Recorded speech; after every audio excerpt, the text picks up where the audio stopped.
Alleluia,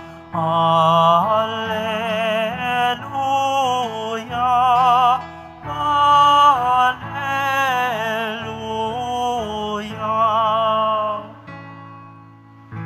Birheng Mariang mapalad, sa pananalig mong tapat, sa Diyos na tagapagligtas. Alleluia, Alleluia, Alleluia, Alleluia.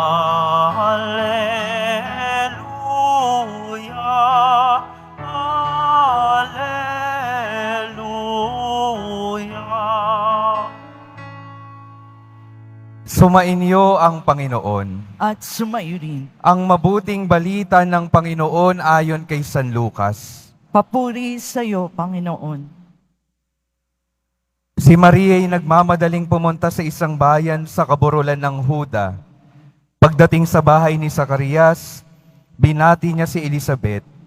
Nang marinig ni Elizabeth ang bati ni Maria, naggagalaw ang sanggol sa kanyang tiyan. Napuspos ng Espiritu Santo si Elizabeth at buong galak na sinabi, "Pinagpala ka sa mga babae at pinagpala rin ang dinadala mo sa iyong sinapupunan. Sino ako upang dalawin ng ina ng aking Panginoon? Sapagkat pagkarinig ko ng iyong bati ay naggagalaw sa tuwa ang sanggol sa aking tiyan. Mapalad ka sapagkat nanalig kang matutupad ang ipinasabi sa iyo ng Panginoon." At sinabi ni Maria, "Ang puso ko'y nagpupuri sa Panginoon, at nagagalak ang aking espiritu, dahil sa Diyos na aking tagapagligtas, sapagkat nilingap niya ang kanyang abang alipin, at mula ngayon ako'y tatawaging mapalad sa lahat ng salinlahi, dahil sa mga dakilang bagay na ginawa sa akin ng makapangyarihan. Banal ang kanyang pangalan. Kinahahabagan niya ang mga may takot sa kanya, sa lahat ng salit-saling lahi. Ipinakita niya ang lakas ng kanyang mga bisig. Pinangalat niya ang mga palalo ang isipan.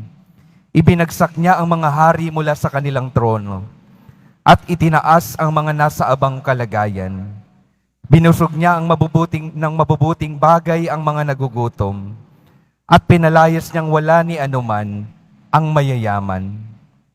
Tinulungan niya ang kanyang bayang Israel bilang pagtupad sa pangako niya sa ating mga magulang, kay Abraham at sa kanyang lahi magpakailanman. Tumira si Maria kina Elizabeth nang may 3 buwan at saka umuwi.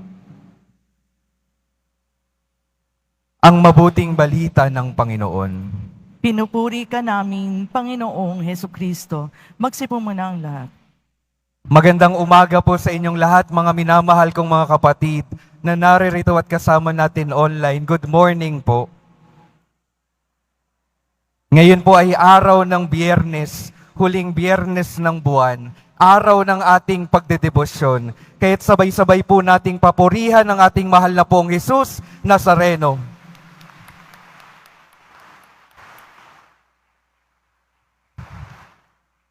Pakingitian naman po yung mga katabi ninyo, pakisabi sa kanila, magalak ka. Magalak ka. Bakit po tayo magagalak? Mamaya po, unti-unti nating ipapaliwanag sa ating ebanghelyo. Ngayon pong panahon po na ito, di ba, ay panahon din ng mga graduation. Isang dahilan ng kagalakan sa buhay, lalo na ng mga magulang.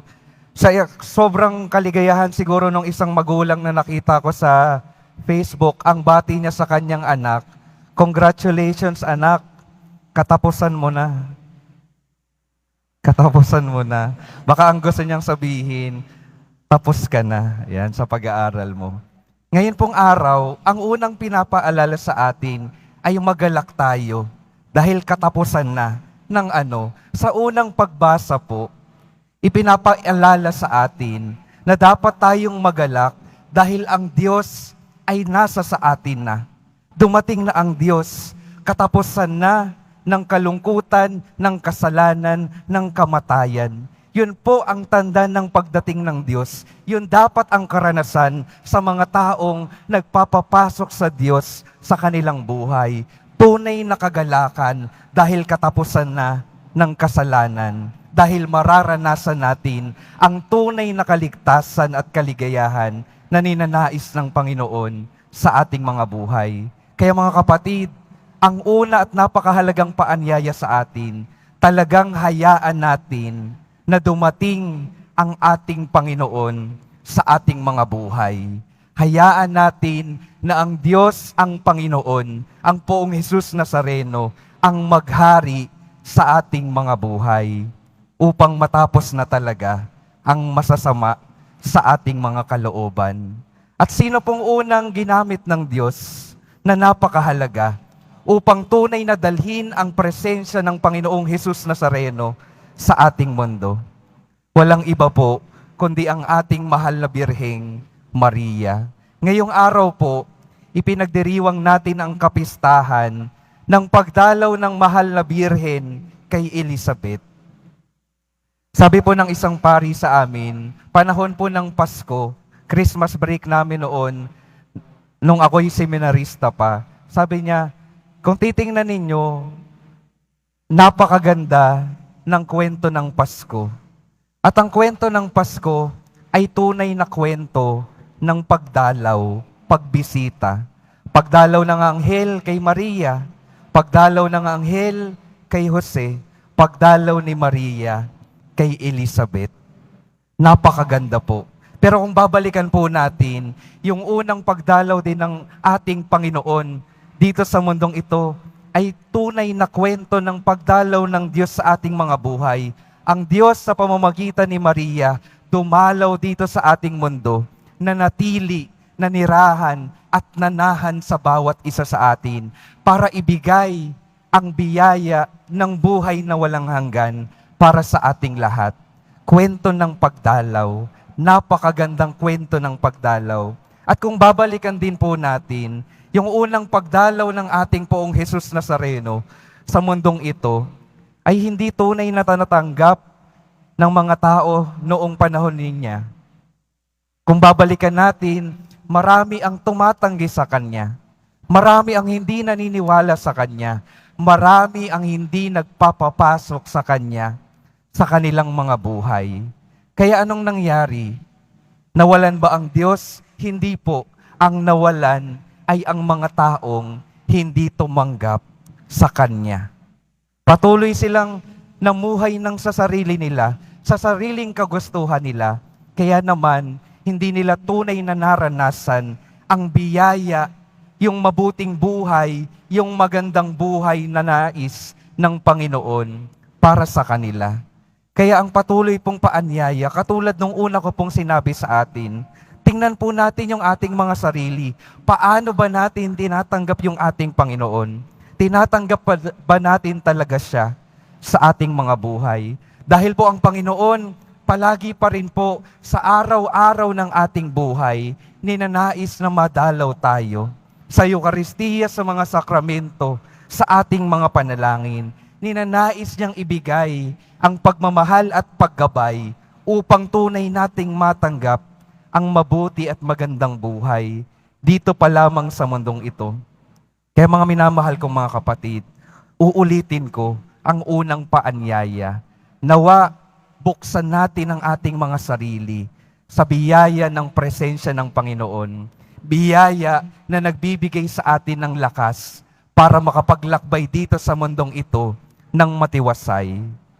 Biyaya na nagpapatawad sa ating mga kasalanan upang tayo ay maging handa na makiharap sa ating Panginoon.